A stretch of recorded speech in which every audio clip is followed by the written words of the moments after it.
can introduce our first speaker. Okay, great. Thank you so much, Dante, for the update. All right, thank you all for bearing with us with those tech issues. And thank you so much to Nick Gorovich with the Global Strategy Group for joining us today. GSG began as a democratic polling firm, and over the past 3 decades, the firm has evolved into a full-service research, public affairs, and communication agencies. And they were named Provoke Media's 2023 Public Affairs Agency of the Year, and they have worked with the top Fortune 100 companies, leading national advocacy organizations, as well as federal and state elected officials, working at the center of some of the nation's most complex and exciting challenges. We are so grateful and excited to have you here, Nick. So without further ado, I will pass along the mic to you. Great, thank you. It's good to be here. So I'm going to talk through some polling that we've been doing on the issue of immigration. It's national polling that we do with a group called Navigator Research that polls on sort of top topics of the day. They've been looking a lot. They have been looking a lot at immigration over the last 6 months. I'm going to share some of that data with you today. All of Navigator's data is released publicly. And so it's actually a good resource if you kind of want to follow how these things are playing, how issues like immigration are playing, but also a whole host of other issues that can be found on their website, Navigator Research. So without further ado, let's go into the first data slide there, which is slide 3.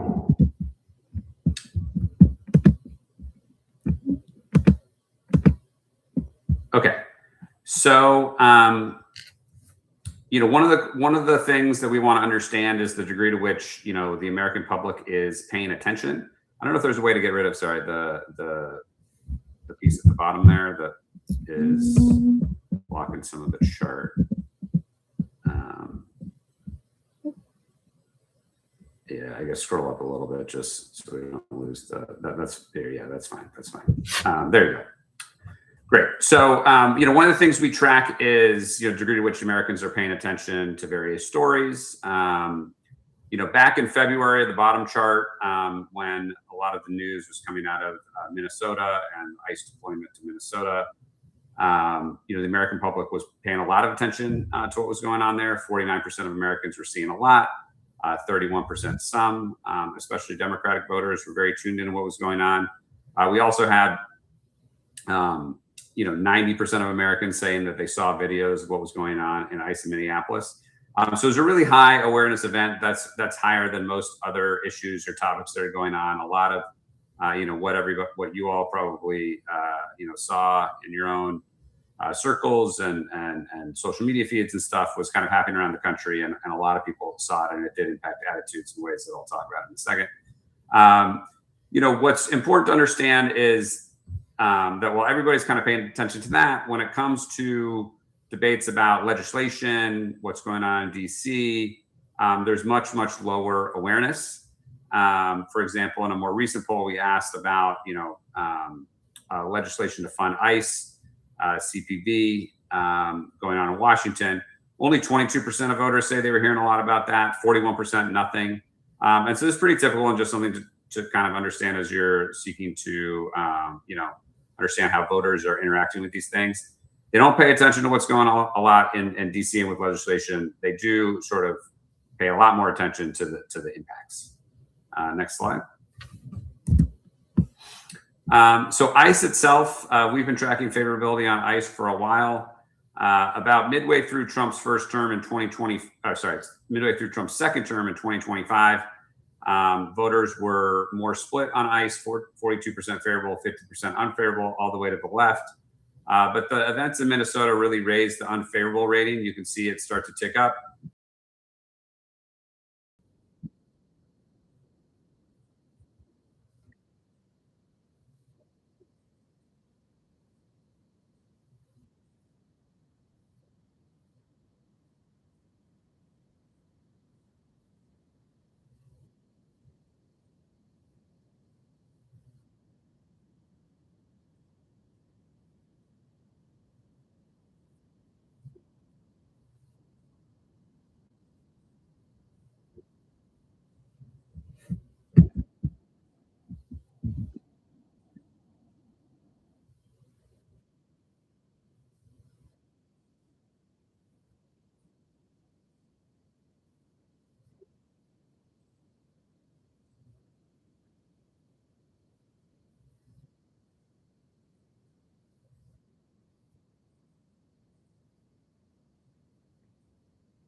Nick, I'm just going to pause for 1 second because the slides went dark on YouTube, so I'm just going to try to re-share the screen.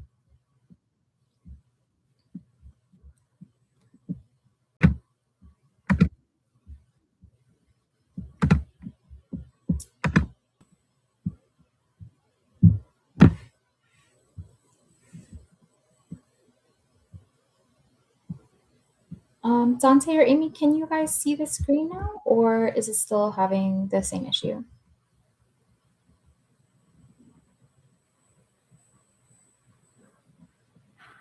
We can see you now. Okay, great. Thank you both so much. Sorry for the interruption, Nick. No problem. We can go to the next slide whenever you're ready.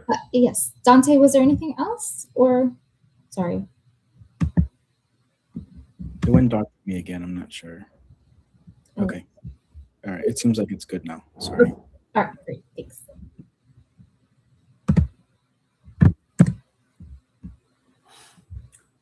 Okay, so we then asked some questions about what specifically was concerning people about ICE. I think that the concerns, the most concerning things fall into a couple of different categories.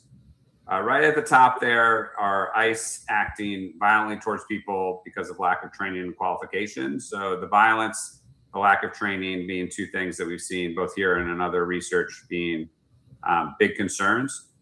The other is kind of a mistargeting of people.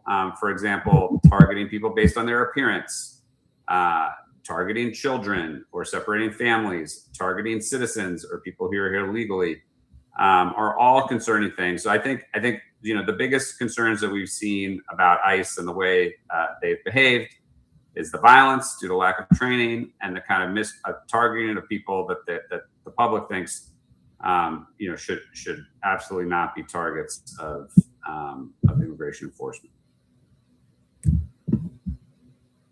And this kind of puts that in another way. We ask people what they want and what they think the Trump administration is doing. So on the right is what do they want in terms of immigration enforcement? Mainly targeting deportations towards those with convictions and a criminal record, targeting all undocumented immigrants for deportation regardless of whether they have a criminal record. It's over 2 to 1, targeting towards people with convictions. On the other hand, they were asked, what do they think the Trump administration is doing? And it's almost 2 to 1 the other way. They see the Trump administration is targeting everyone.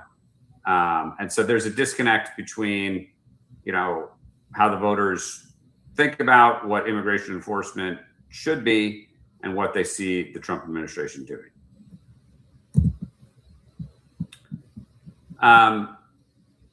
Another slide here is that Trump himself, his immigration approval rating, the way he's handling immigration is at a near all-time low. When he first took office, or when he took office for the second time, his approval on immigration was around even, -3.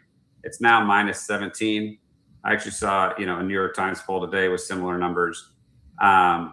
So, there is, his approval rate on immigration, which at one point, what kind of ran ahead of his other ratings, has gone down. I think it's also important, though, to understand that the voters don't necessarily, even though they don't really trust Trump right now to be doing the right thing on immigration, it's not like they trust Democrats on this either. By 8 points, they actually still trust Trump and the Republicans over Democrats on the issue of immigration, though a growing number of people are saying that they trust neither party, 24% in this poll. And you can see with groups like independent voters, almost 70% of independent voters don't trust either party on this issue. So there's a little bit of a vacuum in terms of trust, and that the public doesn't really trust anybody. Many people in the public don't trust anybody. Next slide. Further, I think at the beginning of Trump's second term, his mass deportation plan with no descriptor. People don't really understand. I think it's important to preface this is when we ask, do you support or oppose Trump's mass deportation plan? People have a very loose understanding of what mass deportation actually is or means in practice. But it's important for us to understand, how the public is reacting to those words and the idea of what he is doing. And when Trump first took office in January of 2025, this was a +10 supported thing, Trump's mass deportation plan. It's now at -9. Now, that means that 43% of America, still supports it, but it's a majority opposition. You can see that when framed this way, it's quite partisan, but it's -14 with independents. And he erodes some support with non-MAGA Republicans. That said, MAGA Republicans are still kind of universally around Trump on this issue. But again, this is another aspect that has eroded. I think another important thing, and I know this call is about immigration and public opinion around immigration, but it's important to put the issue of immigration in the broader context of what voters are thinking about, the different issues they're thinking about. So on this chart, we have a bunch of different issues, and the blue dots are what the public wants the president and Congress to be focused on, and the red dots are what they think Trump and the Republicans are focused on. So what the voters want the president and Congress to be focused on is inflation and the cost of living, jobs in the economy, healthcare, Social Security and Medicare, a very economic and healthcare centric list. What they see Trump and the Republicans focused on is immigration first, foreign conflicts second. So there is also this dynamic where there's a gap where the voters actually think they're overly focused on immigration and overly focused on foreign conflicts and not focused enough on things like pocketbook issues, inflation, cost of living, economy, healthcare.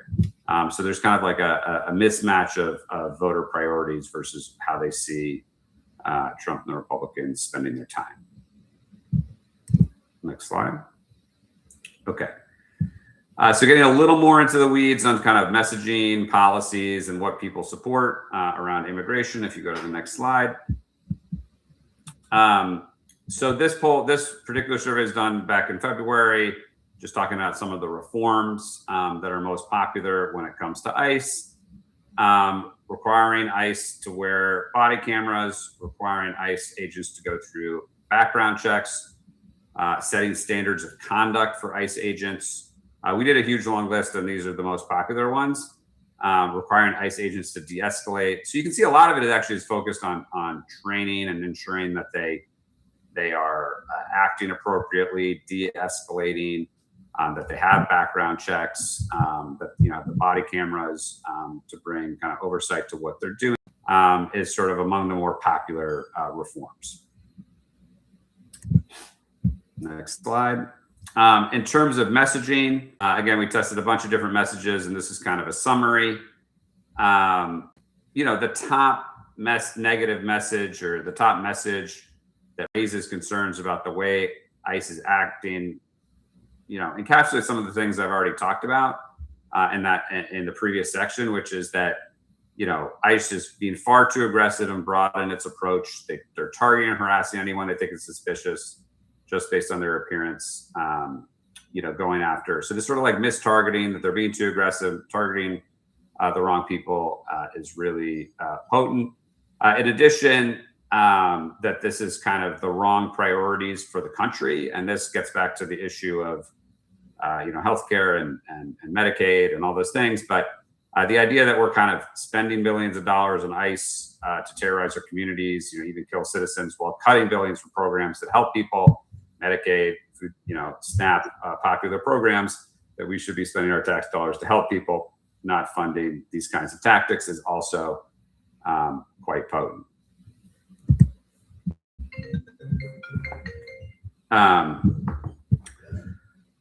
Okay.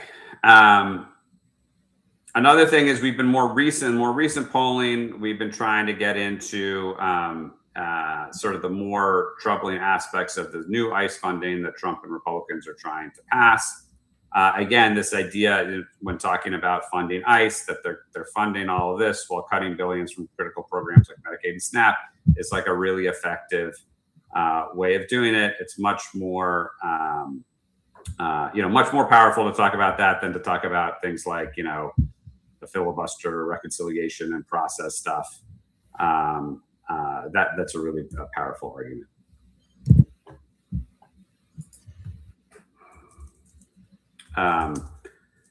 Okay.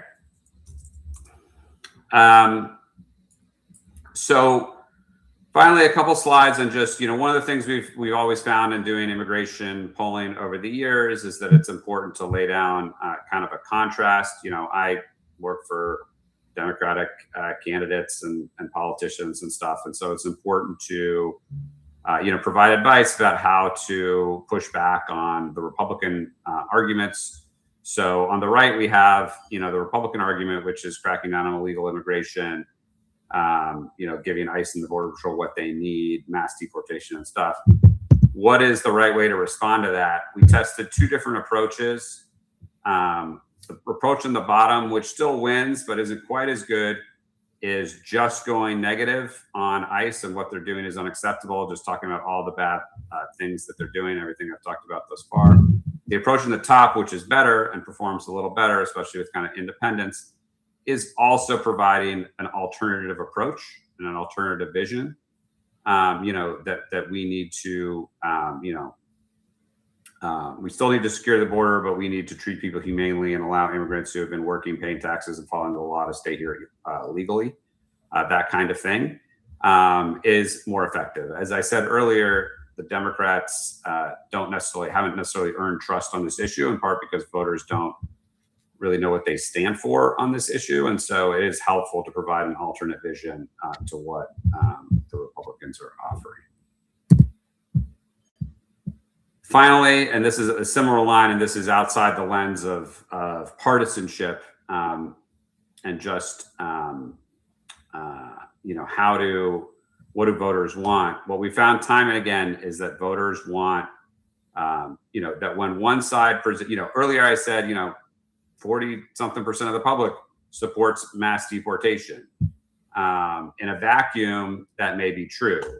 But if you, present two sides of the argument, you can win this argument by a lot more. So if one side is saying strict enforcement and mass deportation, and the other side is saying we need a balanced approach that fixes our broken immigration system, secures the borders, but still treats people humanely and respecting people's basic rights without fear of violence, providing legal pathways and things like that, that can win by over a 2-to-1 margin. So I think one big takeaway, and I know there's a lot on these slides, but one big takeaway is that when, talking to the public or, to people outside of this issue, that, it's good to provide people want solutions.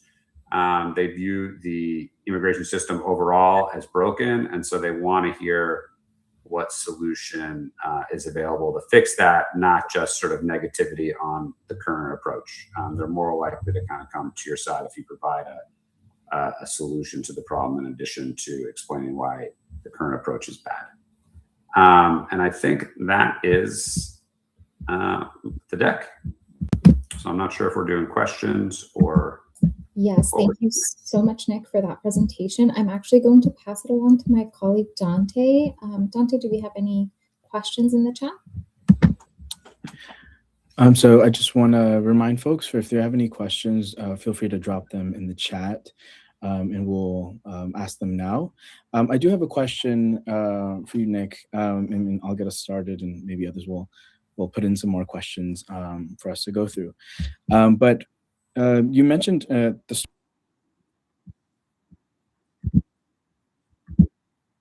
Americans. We're talking about millions of people, yet far fewer are following the current legislative debate over ICE funding. Why do you think the public's attention has shifted, and how do you think that matters politically? Again, also just as an added point, the big ugly bill that gave billions of dollars to ICE.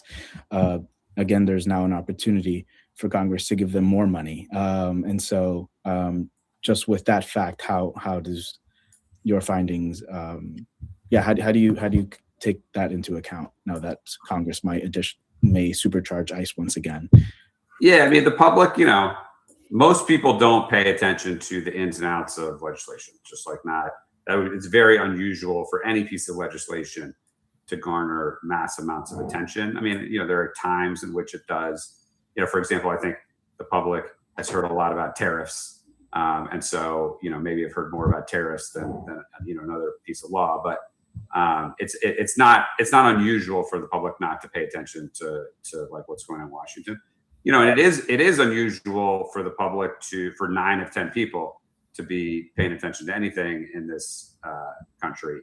Given how fragmented everybody is and where they're getting their news and all that stuff. So I would say that the 90% is quite unusual and shows how much that those videos and what was going on was on social media and people's feeds and all that, and presents kind of an opportunity to define ICE and the way the other the way the kind of like pro ICE folks behave. But it is concerning, when people kind of back off that attention, because that's probably what other folks want. So I think the strategic lesson is, bring it back to those moments that people remember when talking about the issue, because those were the moments at which the public was paying attention and kind of public opinion was shifting. I would say the good thing is it's not like we've seen a rebound in like ICE's favorability to be, it's not like they've gotten more positive. It's just kind of, in this news environment where people very quickly move on to the next thing. It's sort of off of people's, the front of people's feeds right now. Yeah, thank you for that, Nick. And just to add to that, and I see that Amy's on camera, so maybe you have a question, but let me just ask this one real quick. Voters say Trump and Republicans are overly focused on immigration and foreign conflicts at the expense of the economy, cost of living, SNAP, and Medicaid. Is immigration being used as a distraction? This may seem as an obvious question, but I just wanted to, from your vantage point, is this strategy working? Well, I think that I don't think it's working for that to the president's benefit. Just you just saw the New York Times today has, and I don't know if folks saw the poll that came out from the New York Times today, but it was one of the lowest, in his, if not the lowest in his history. So it's hard to say that politically, from like a public opinion perspective, he is benefiting. So I don't think he's benefiting. I think there was a time in the past when immigration was more of a positive issue for him relative to others. But what happened in Minnesota definitely took that down a little bit. So, that may be what they're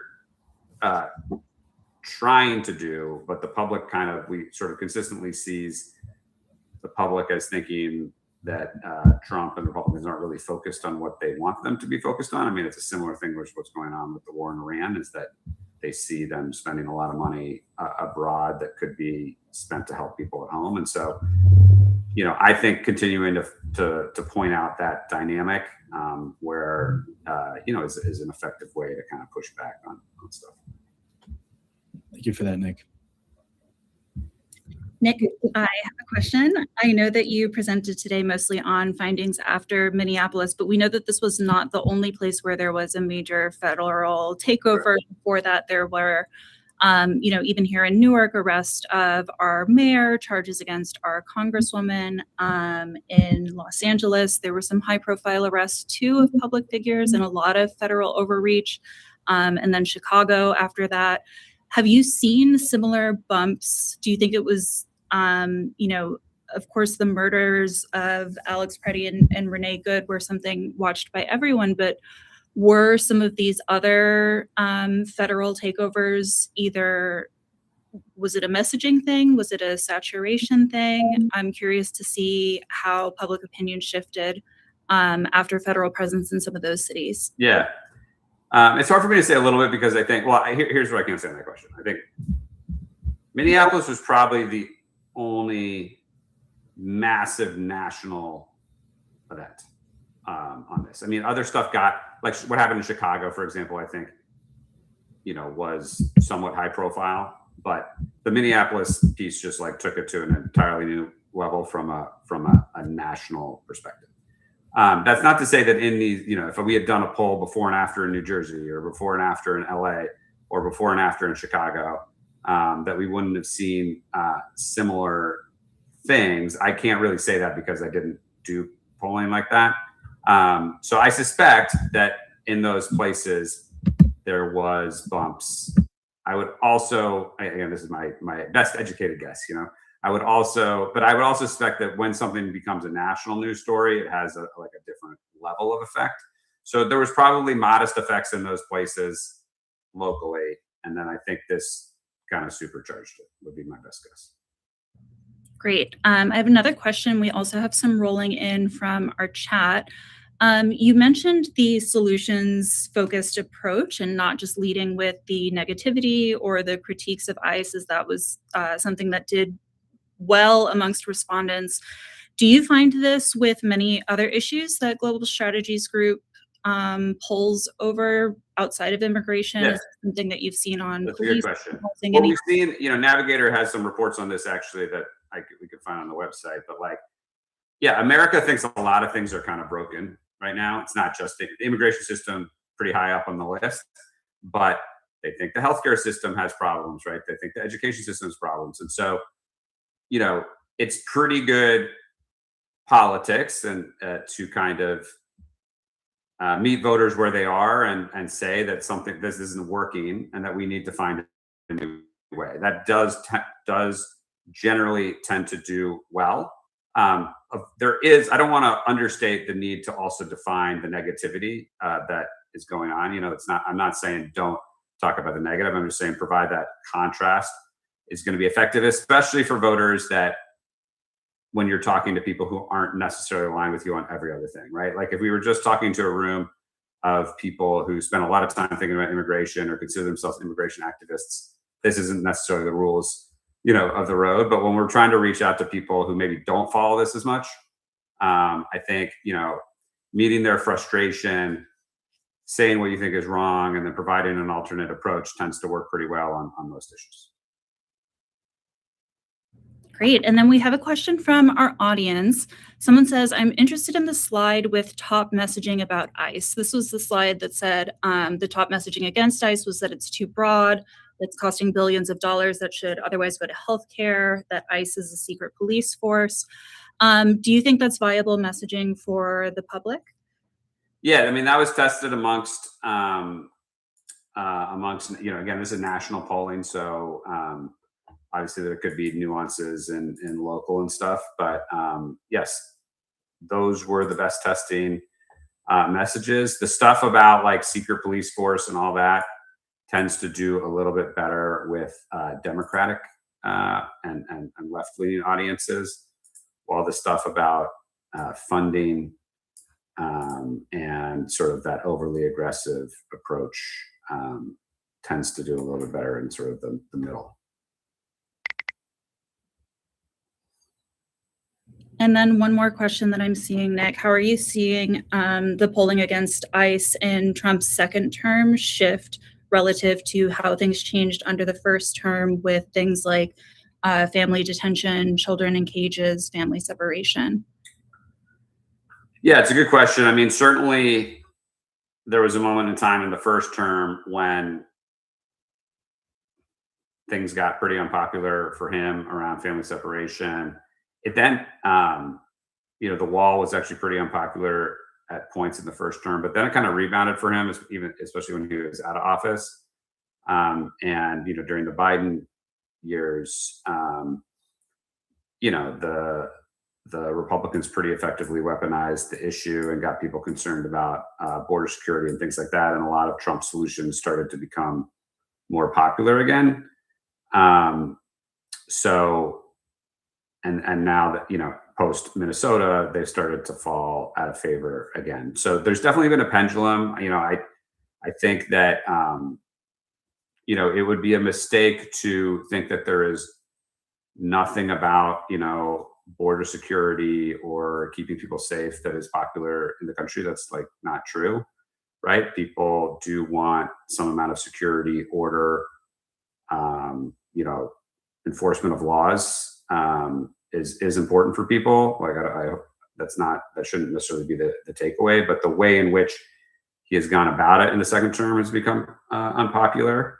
So that's what I would say. And it's a little bit similar to the first term, like people, maybe that's a warning sign. Stuff became unpopular and then it became popular again. So that it's these things go in cycles. But what we can certainly say is that people don't like the way he's implemented his policies in the second term. Not much. Yeah, it's interesting to see that resurgence, especially when some of the polling that you shared about, a majority of people support a more secure border, or they support Trump going after criminals, but they don't see him doing that, and how there's like this criminalization of the larger issue. Sure. Yeah. And there's this sort of like destabilization and dehumanization of the issue in order to push the agenda, but then it very easily comes back around. So it's interesting. Yeah, and if you to your point, if you put, do you support increasing investments in border security, or do you support targeting ICE criminals? Those things would be popular. And so I encourage. What they don't like is the degree, the way in which he's executed it. So it's just there are some amount of hard truths and all this stuff that I think is important for people to just understand about how the public views this issue as we're missing. Nick, I have another question from the audience. What was the time frame in which this polling was done? So I showed a variety of polling. Some of the numbers on ICE are more recent, like the time series extends into April. Some of the stuff that was very specific on policies was done in the wake of Minnesota, and we have not updated that. We just haven't, had the survey room and stuff like that. So it's a mix of things that were done in the wake, January and February, in the wake of what everything was going on in Minnesota. And then some of the metrics like ICE favorability and stuff have been tracked to ensure that public opinion isn't shifting. So I'm pretty confident the advice and the stuff I'm showing you is still relevant and good, but some of it is a couple months old. And in that line of questioning, I don't know how we're doing on time, Amy. We're good. Okay. Now, in that line of questioning, how do you see your findings changing come November, right? November is a big month politically. I know that you touched on a couple data points, but overall, grand scheme of things, how do you see that your findings shifting? Yeah, it's hard to know. Pollsters are measures of moments in time, and not.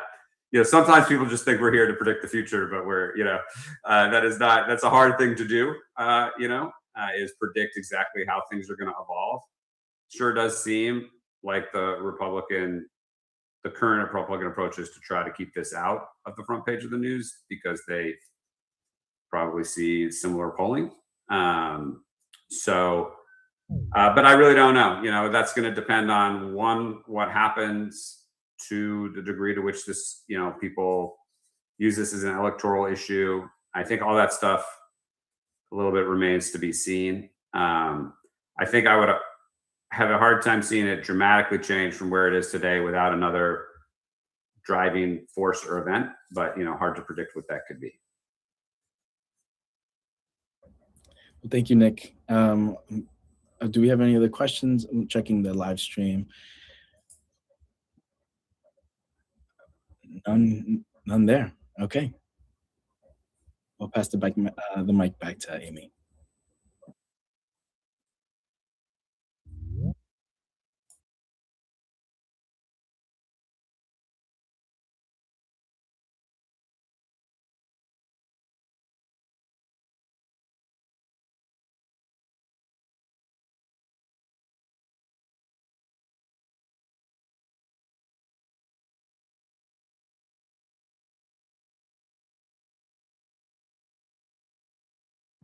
Thank you, Hyatt. And again, Nick, thank you so much for joining us.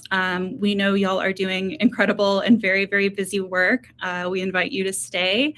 And we also understand you are a very busy person with lots of numbers to get to. So thank you so much again for your time. Thanks for having me. I'm gonna hop off, but thanks for having me. Thank you. All right, so for the second part of our webinar, I'm really excited for this panel. Delaney Hall may have been open for just about 12 months at this point, but the fight against detention in New Jersey has been decades in the making. New Jersey is a state where 1 in 4 residents is an immigrant, and the organizing power of our movement only continues to grow year after year. While understanding the national public opinion is important, we also want to recognize that it's the stories and the headlines and the breaking news, just as Nick said, that our communities here in New Jersey have uplifted, that we've used to pull that national public opinion and pull that public opinion closer to where our values really belong. Joining us today are 3 outstanding guests whose experiences span everything from grassroots organizing to academia, from activism to advocacy. We actually have someone calling in from the Trenton State House as part of an advocacy day today. Please join me in welcoming Sally Pillay from Eyes on Ice, Mary Rizzo from Rutgers University and North New Jersey DSA, and Shira Cruz from Migrante. Thank you all so much for joining us. Shira, I see that you are on the road or on the move. And I'm going to have us start actually with Mary. Mary, you have been looking at detention in New Jersey for a very, very long time. Delaney Hall is not New Jersey's first nor its only active detention center, but it certainly stands out as one of the largest, one of the most egregious, and one of the few to grab national headlines over the last year. How has the fight to close Delaney Hall over the last year been similar or different to other shutdown efforts in New Jersey?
mutual aid. So it has grown tremendously. 13 weeks ago, I would say, counting 13 weeks ago, the county has come and they had put a tent outside. This tent has now become the Radical Hospitality tent, where we are able to provide a sense of calm for family members who are coming in, to provide resources, to provide a sense of community, because that's what is missing in them going to the facility, where there's so much of trauma after families go in and come out. What we really saw as we have been pushing back against the facility and with legislators to allow for the indoor waiting area is that when it got very, very, very cold, even though families were still waiting outside, it slowly migrated where families could go and wait in the gym. But that gym is only standing room. But what happened just to get in, because the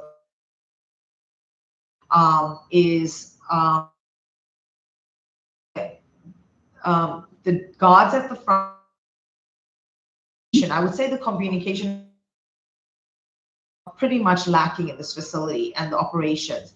And so families are waiting there for 2 to 4 hours just to get in. And sometimes then said you only can have 10 minutes of visitation time because of the way the facility operates.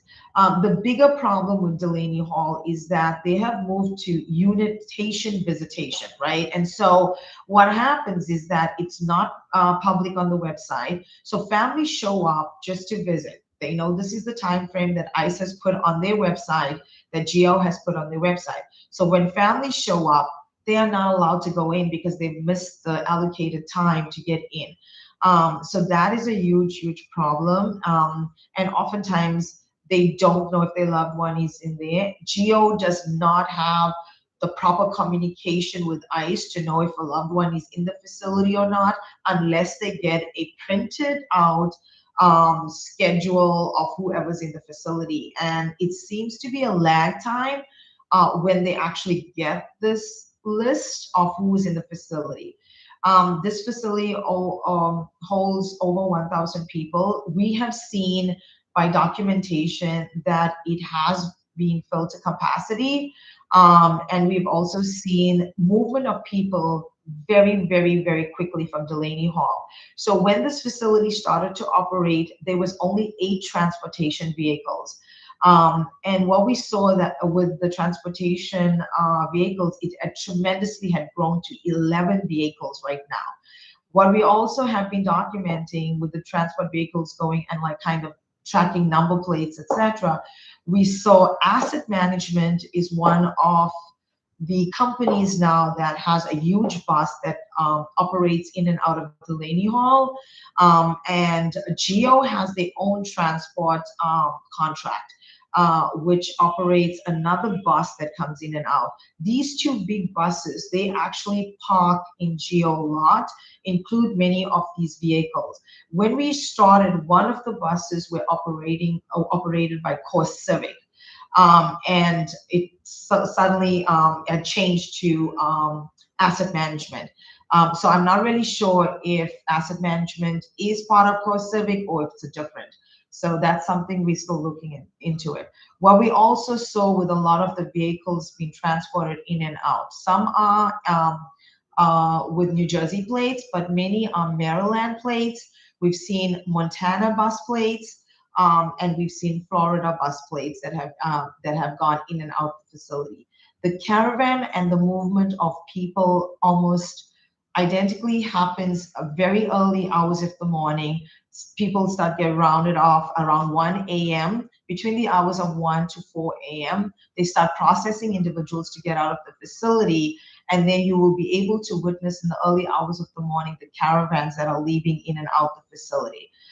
So we are able to document some of those patterns. We've also seen these vehicles when they were followed going to the airports, which, as many know, that the airport is very close in vicinity to the facility, including the Elizabeth Detention Center, where these vehicles have gone, and volunteers have been able to see these vans going in and out of Elizabeth Detention Center, as well as Frelinghuysen.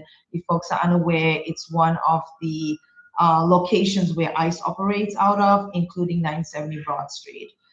So that's some of the information we are able to track. In terms of what's happening in the facility, within the facility, in the beginning when we started to do this work, we were getting a lot of pushback from GEO, from the staff, people at the gate, not allowing volunteers to be close and up present with the families. They actually painted a yellow line to keep us off the property, indicating the sidewalk is the public property, and anything in between the gate and to this yellow line is private property. And so we were getting a lot of pushback when we were doing mutual aid and support for families going into the facility. Since then, a lot of that has changed because of the multiple complaints has been going to GEO and to ICE, and a lot of social media press documentation has been going out about this facility. And so there's been a change of who's at the gate. We've seen a lot of support from the staff in terms of working with the families, helping families navigate just to get into the facility. And now we're also seeing a lot of that coming from the jail side, as Mary had talked about, like the visual of like the mass incarceration. We are seeing people funneled from Essex County Jail, from I guess the police collaboration, very relevant in New Jersey, as we're seeing people who are picked up by the police for minor infractions and are very, very quickly transferred into ICE custody into Delaney Hall. 90% of the people who are detained at Delaney Hall are New Jersey residents. However, there is 2 units set aside to hold individuals who are being picked up, kidnapped from New York.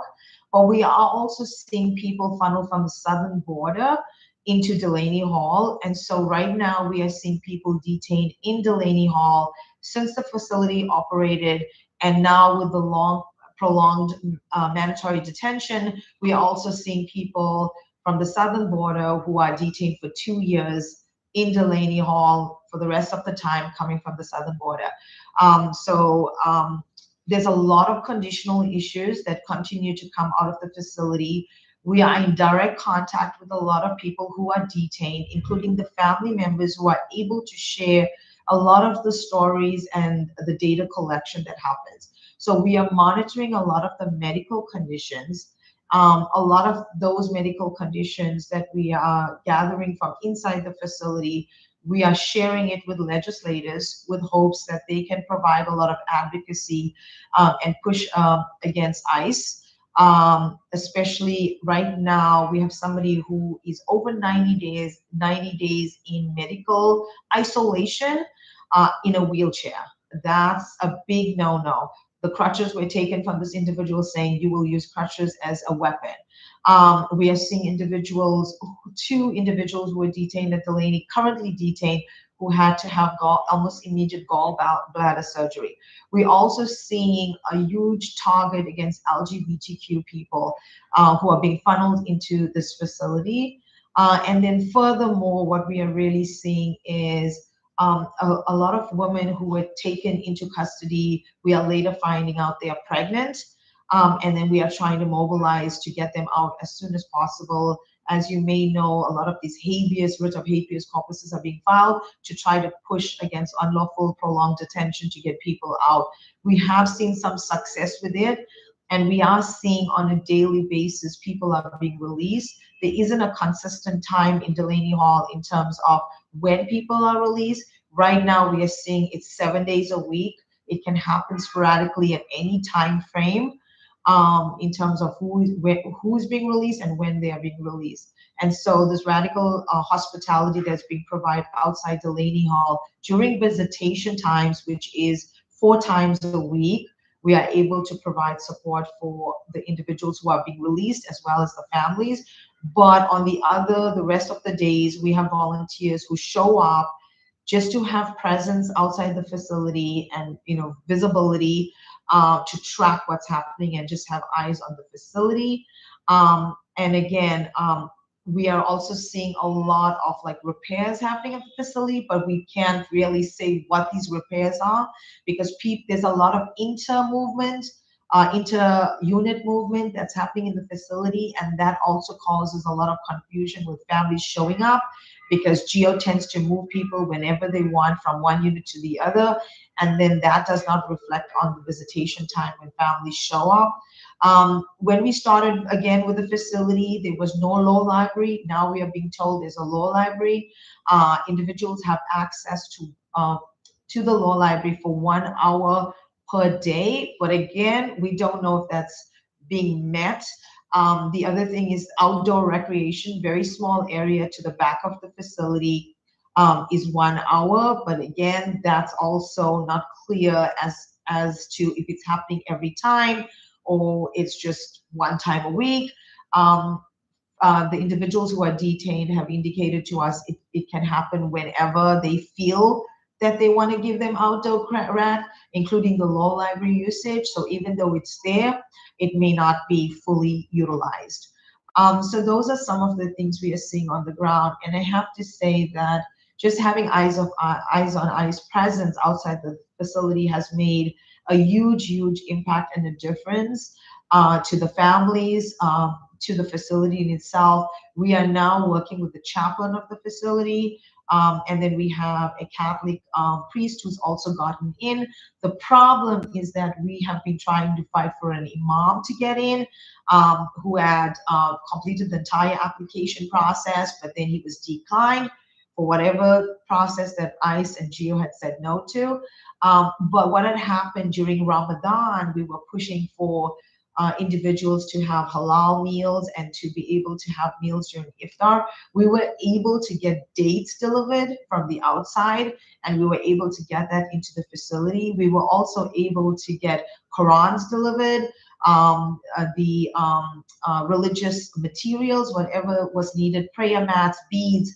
We were actually able to get that into the facility. Now we are able to also collect books and get it into the facility.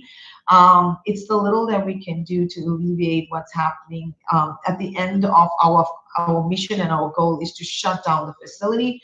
But at the present time, we have people, 1,000 people that are detained at this facility, men and women, and they need our support and our help. And that's what we are trying to do on the ground.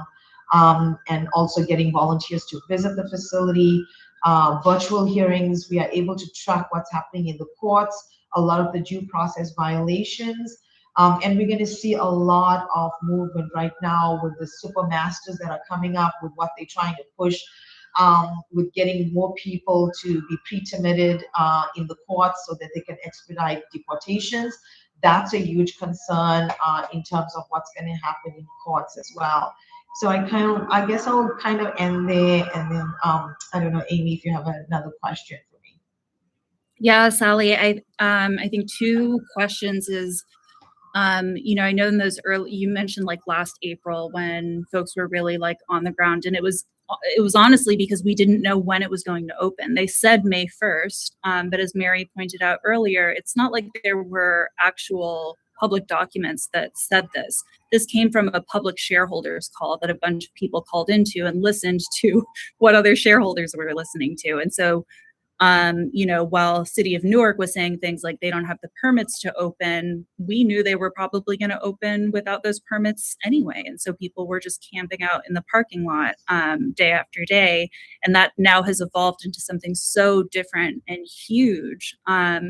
I think, Sally, one question that I have is, very little has changed about the dire conditions inside. From week one, we were hearing about medical neglect. We were hearing about undrinkable water. We were hearing about lack of food. We were hearing about dirty conditions.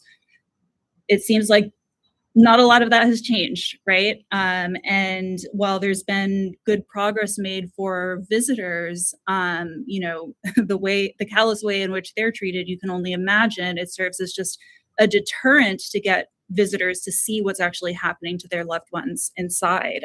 So it's a very intentional strategy to try and suppress visitation. But I think the model that Eyes on Ice has had is so important because it's about pushing wherever can be pushed with the ultimate goal of understanding there's no amount of visitation hours, there's no amount of meals or anything that would make this facility valid. And I think as we prepare for the environmental assessment to happen at Roxbury, this is something that I think all folks across New Jersey and elsewhere need to learn, is that whatever these environmental assessments reveal, there's no place in New Jersey that is fitting for a detention center.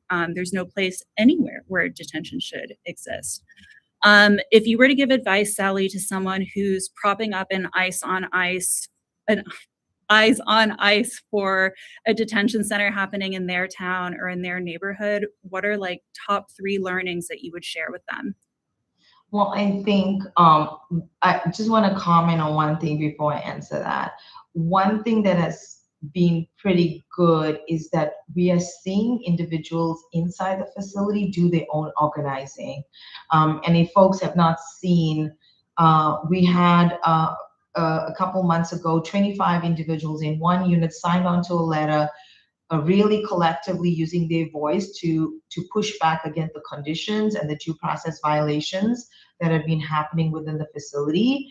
And then uniquely, very, very recently, 300 individuals signed onto a letter with an SOS call out. And what was very unique about this letter is that now we were able to see that it has been able, somehow this letter has been able to move within the units, and we were able to see women sign on to this letter. And I think that it has been very unique that these individuals are finding their own voices to speak out against Delaney Hall and the conditions that they're experiencing at the facility, regardless of the retaliation and the high risk that it may be on their lives, that they could be quickly moved, they could be quickly deported. And so we really, really, stand in awe in just to kind of continue to encourage and ensure that these voices are uplifted. But if, for folks to get involved and do this work, you have to be present. I would say, just having a presence and kind of having eyes on the facility where you got able to gather an abundance intel of data that will give you a clue on how this facility operates. And again, it's still very, very difficult because it's so hidden in so many ways, but just having a presence and showing up and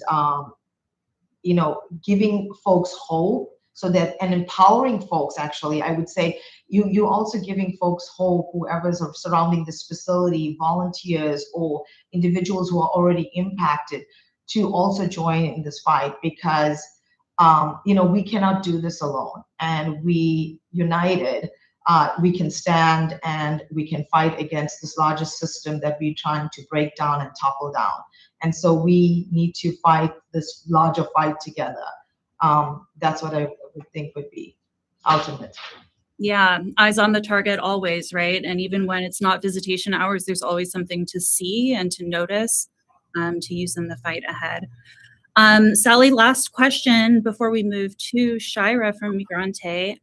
What does Eyes on Ice know about Delaney Hall and Geo Group that the rest of the country needs to know? As we mentioned earlier, one of the former chief officers of Geo Group will now be the new ICE acting director. As someone who's been on the ground and dealt with one of these sites and this mega corporation day in, day out, what does the rest of the country need to know about them? So, I guess Mary touched a little bit about this. The recent appointment, of the president of Geo Group to act to,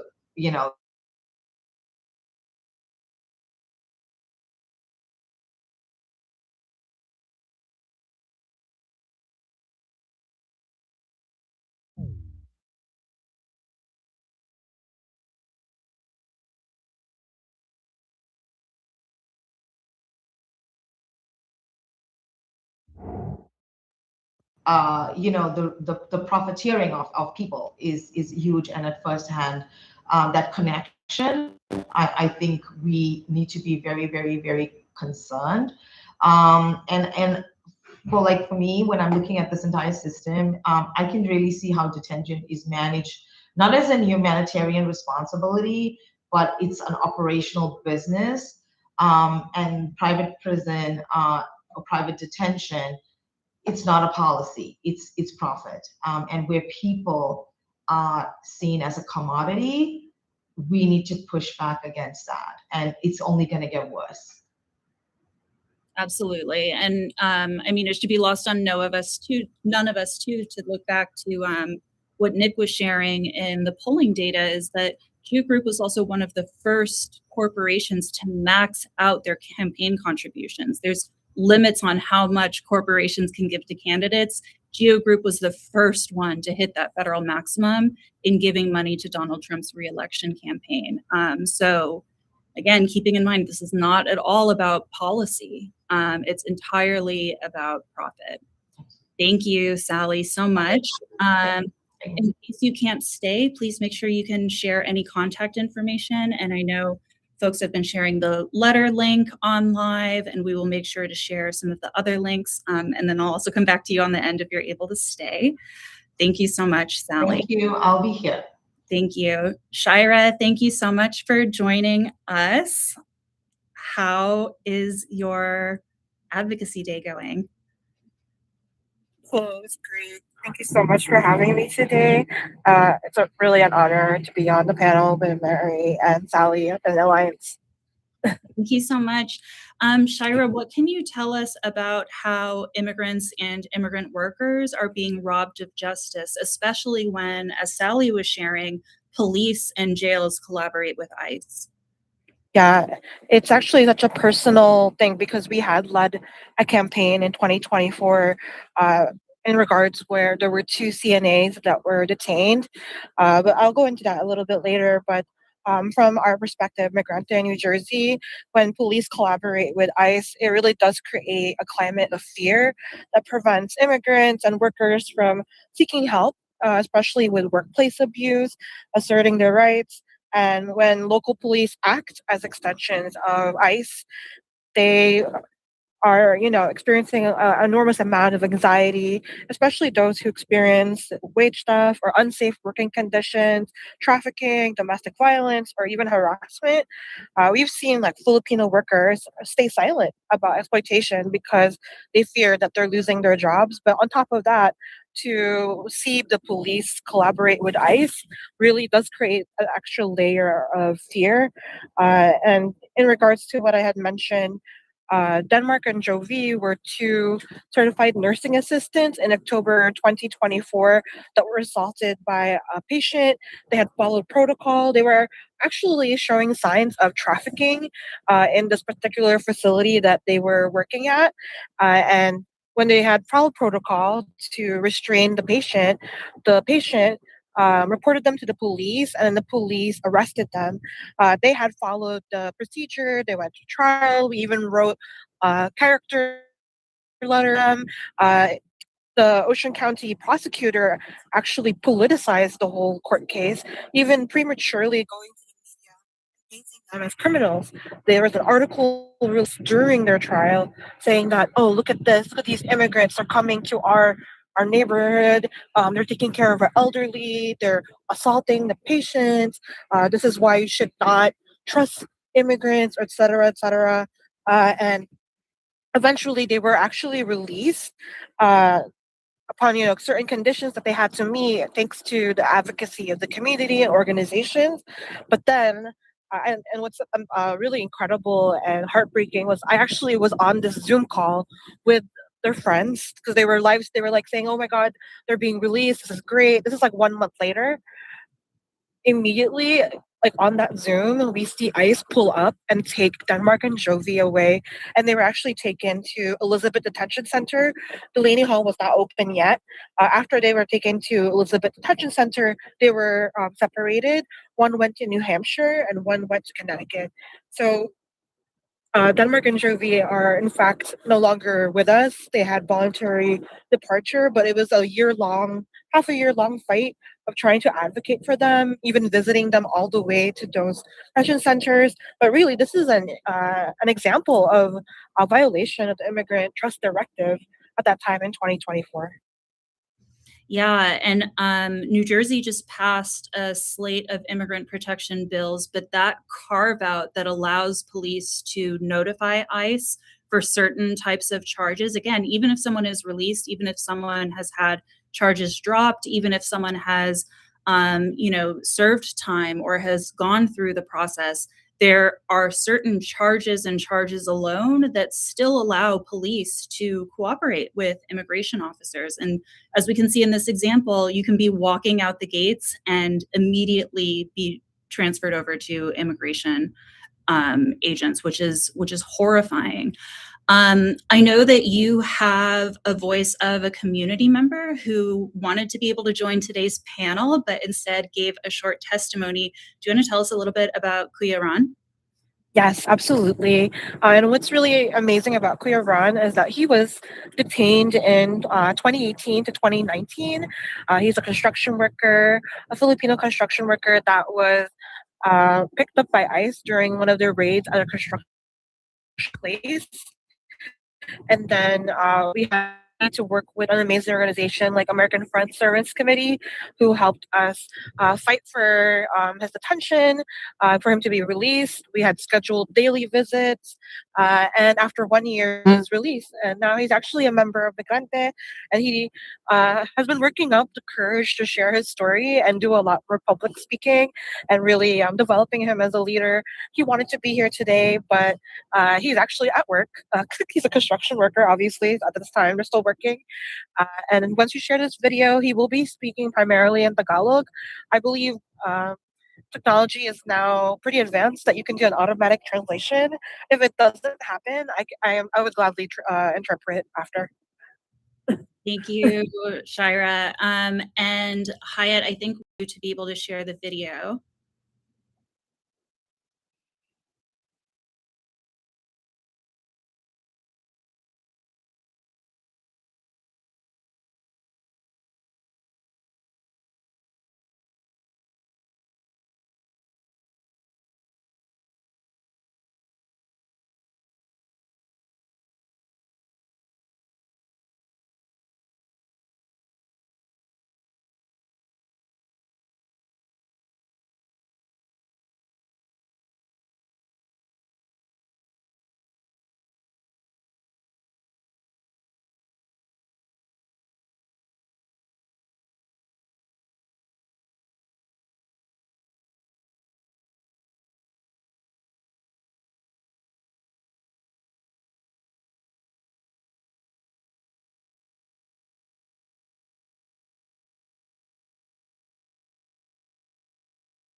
Shira, please thank Kuran for us for sharing his testimony. I think we were able to get the translation started toward the second half. Do you mind sharing for those who couldn't see the captions, or would you mind sharing more? Yes, absolutely.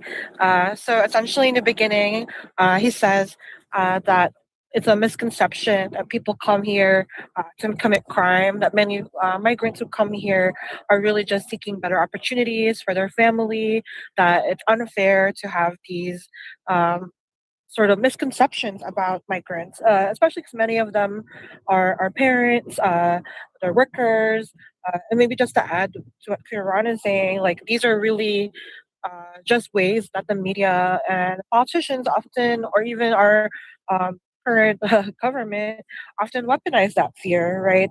And in the Filipino community that we organize, especially him, he's actually voiced a lot of those anxieties and fears. Is that he also feels that very strongly. Even now, it took a lot to for him to share his story out loud to other people that he was detained for 1 year. He had um, worked in Elizabeth Detention Center for $1 a day, cleaning bathrooms and kitchens. He remembers eating like fish sticks. And that was it for the day, like 5 fish sticks, and those are really such valuable experiences to show like what are the fear not just for our migrant community but migrant organizers. Yeah, Shira, and May is Asian American and Pacific Islander Heritage Month. Recent reports found that Asian Americans report the highest levels of anxiety about treatment by the federal government out of all other racial groups. So they exceed all other racial groups in terms of their anxieties that the federal government will be used against them. 45% have said that they are fearful of consequences for themselves or their families under the current political climate. And 39%, almost 40% of all Asian Americans have said that they have withdrawn from parts of public life because of fears about immigration and immigration enforcement. You are part of an Asian American and Pacific Islander Advocacy Day in Trenton today. Why is it important for Asian Americans, especially those who are often held up as model minorities and who are at times could perpetuate the model minority myth? Why is this so important for Asian American and Pacific Islanders to advocate against criminalization policies and for immigrant protections? Yes, thank you so much for shouting that out. Yeah, aside from being a member of Migrante New Jersey, I'm also the advocacy associate for API New Jersey, and I think it's actually a historical responsibility. It's in our blood, right? Since the beginning of history, Asian Americans are part of the forefront of change, and a part of that is also standing with our migrant brother and sisters who are not just Asian American, but are from other countries, because uh, of course, it directly impacts our community, but as inherently, collectively, our power is stronger when we work together. I mean, I'm just gonna like name some names, right? Like the grape strike with Letter Itlial and Philip Veracruz, and how they worked with the Mexican farmers to ensure better worker protections. And that was not a Filipino or Mexican struggle or issue. It was a people struggle. It was a struggle that affected everyone. And so that's really my call to action for Asian Americans. I know it's really hard to stir the pot, but we need to, I guess, go back to our bones, our basics, and fight. Yeah, struggle is part of our ancestral heritage. I want to just a little bit on how like Asian American immigrants are impacted. The arrest and detention of Asian immigrants has quadrupled under the second Trump administration. And in some Asian American ethnic enclaves like New York City, arrest of Asian immigrants have increased 600%. Shira, as we look at Roxbury potentially opening or Fort Dix possibly adding additional beds for immigration detention, what are some of the urgencies and things that need to be done for immigrant communities in New Jersey? Yes, especially, yeah, with the we see that a lot in Jersey City. I know for Migrante, New Jersey, we do a lot of underground outreach. We've been doing these like weekly lakbay barangay, or that means like a journey through the neighborhood where we distribute KYR information and outreach. And we've been hearing all these fears that you're saying, Amy, and what folks have been already saying. But the opening of these like detention facilities really does show the urgency of strengthening our immigration protections, because it has to go beyond just the abstract policy debates. It has impacts, like immense impact on families, as you said, that many people are withdrawing from public life. When ICE is just even mentioned in the area in Jersey City, people will pull out their students from the classroom or from the whole week. So I think a large part of it's language access. It's also like even just public education on what does ICE actually look like. Because I know that there was the mask ban, but oftentimes they wear clothes or they wear uniform that looks like police. So even with community members, they don't know who is ICE and who is the police. And a lot of it also is really investing in leadership of migrants, because we can talk about migrants, but if they're not in the room, then what's the point? And I think really investing in these like grassroots organizations, providing funding and support would really help the fight here in New Jersey. Thank you, Shira. And I'd love to ask you, Shira, as well as Mary and Sally, if our audience wants to stay in touch with you or your organization and your work, what are the best ways to stay in touch? Definitely recommend if you're able to go on a barangay walk with Migrante. They have these really great, the only ice I like is in Halo Halo. It's so good.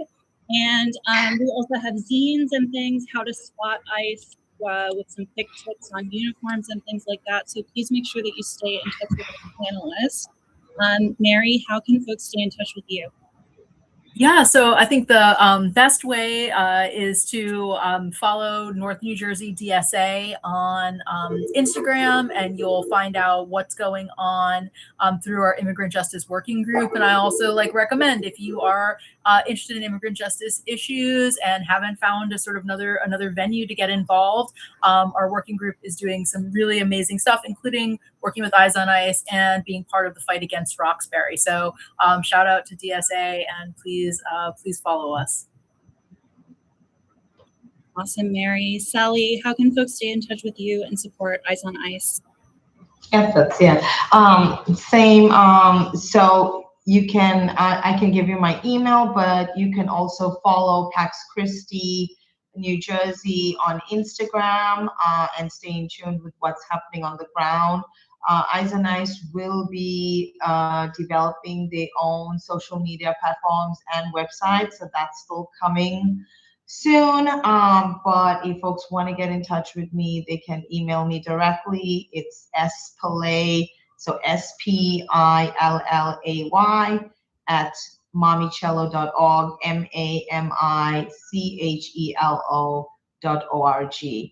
mamichelo.org. Yeah, and they can, if you have any further questions or they want to know more information, they can certainly reach out. Thank you so much, Sally. And Shira, how can folks keep up with Migrante? Yes, we're all on Instagram. So, Migrante New Jersey, so Migrante, New Jersey, and yes, please join us on our Lakbay Barangay that Amy just shout out. And we're also going to be planning to develop some community offerings in the park. We actually just did a picnic where we taught Filipino martial arts as obviously not to use against ICE, but just for general enjoyment and physical activity. So we also love just building community power that way. Yeah. Thank you so much to our panelists. Dante and Hyatt, I'd love to turn it over to you for any questions that folks might have.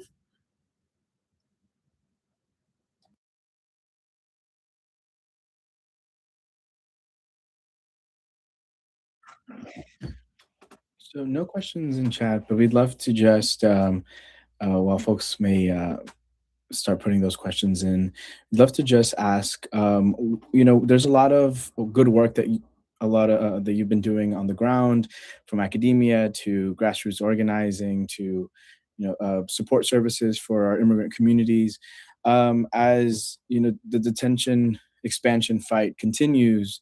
What are some ways that we can that folks can get plugged into your work, knowing that, you know, there's a fight ahead of us in Roxbury.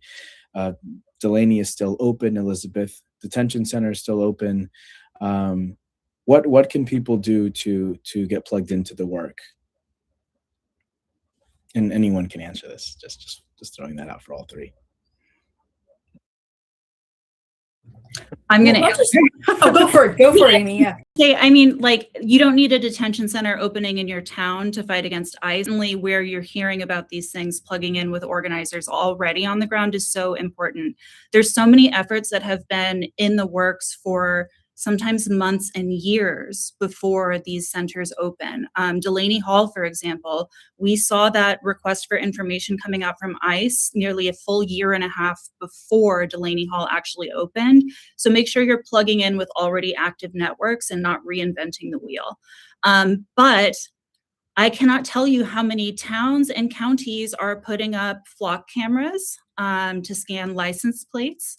And that data is something that can, thanks to the carve-outs that were in the laws signed earlier this year, that is data that can be used by immigration officers or by bounty hunters or sheriffs, counties that have 287G agreements in other states. If you are in a town where your police department or where your county is considering putting up these flock cameras, please, please, please make sure that you're showing up, because you don't need a detention center in your town. That Panopticon eye is already on your street corner. But I'll also pass it over to our panelists to share more. I'll just say, I mean, I co-sign all of that 100%. And I'll just say that I think, you know, because the world is so chaotic and terrible right now, it can feel really overwhelming. And I think, you know, figuring out what your skill set is, and then, as Amy's suggesting, plugging into what's going on already is really important. So, you know, maybe you are the kind of person who would be great at like doing visitation with someone who is currently detained, or maybe you've really great research skills. Like, you know, there is also, I wanted to shout out the Break the Bonds campaign, which is targeting now Palantir, which is another great intersection of how the sort of Palestine movement and the anti-immigration detention and surveillance movement is coming together. You know, so you don't have to do everything, but I think, you know, picking one skill that you have and then finding the groups that, you know, could use that skill would be a great starting point. Yes, I just want to echo what you both said. Yes, for just specifically for Delaney Hall, and if folks are near and close to the facility, I would say come by, witness. I mean, you know, it's always important to bear witness because seeing what's happening on the ground does make a difference versus what we are just sharing and talking about, rather than just visually seeing what's happening on the ground. So folks always ask us, you know, what is our role in this, and how, you know, how can we help, and what can we do? So, you know, this work takes many hands, many skills. It's a sustained commitment, and you don't need to be an immigrant expert to be able to do this work, but just join in the efforts, and like Mary indicated, find what you think you could do, whether it's just showing up, you know, documenting you know, the patterns of what ICE is doing at the facility, GEO is doing at the facility, supporting the families, getting some toys for the kids, because that does make a huge difference, especially after they go into the facility. The trauma that they experience leaving their loved one, their father or their mother behind. Almost every person that we see coming out, the emotional, psychological impact is highly, highly visible. And so when the kids get the stuffed animal or a book or a toy and or bubbles, you see the laughter and you see this glimmer of just love and support that they're getting, and it kind of, all of that anxiety and that trauma that they just experienced kind of just fades away. And so we are able to just for that short, brief moment, you can make a difference in this child's life. We also collect grocery gift cards that we hand out to families to help supplement them. If you want to do transportation rides to families going to and from a detention facility, language interpretation, if you speak a different language, bilingual Spanish is always needed. Also visiting someone in detention, many are detained for a long time. Families who are fearful to come to the facility. And so a lot of people are languishing in detention without anyone else to speak to. And so that's a huge need. So there's many more things that folks can do. Advocacy, like you mentioned, from the comfort of their home. They can also get involved with virtual accompaniment, just supporting people in the court hearings to show that they're not alone in this fight. That is highly important. Show up, donate, support if you can't, volunteer, and advocate and bear witness, I would say. Thank you so much. I was going to say, just to add quickly, like one of the bigger things also is to just talk to your neighbors. I think, just what I said earlier, being part of the community outreach also allows you to hear what people are saying about what's happening with immigration, with ICE, and you can clear up misconceptions about immigrants or about about ICE in general. Thank you so much for everyone. That brings us to 4 o'clock. Please stay in touch. Power to the People is a monthly workshop series. We have in-person workshops. We have webinars like this. You can stay in touch with NJAIJ on our website, njaij.org. As so many of our panelists mentioned, there are so many opportunities to get involved. If you are here in Newark, please join our Newark Documenters program. You can get trained to write and report on public meetings here in Newark. So like the Board of Education meetings that Mary mentioned, where people were following around the Driscoll Foods contract, or if you want to see if lock cameras are something that are happening here in Essex County or in Newark, New Jersey. There's no shortage of ways to get involved. Thank you so much for joining us today. A huge thank you to Hyatt from Newark Documenters and the Alliance team, as well as to Dante and Aide for helping us hold down tech and the YouTube chat. And again, thank you, all of our panelists. We know we will see you soon. Thank you. Thank you.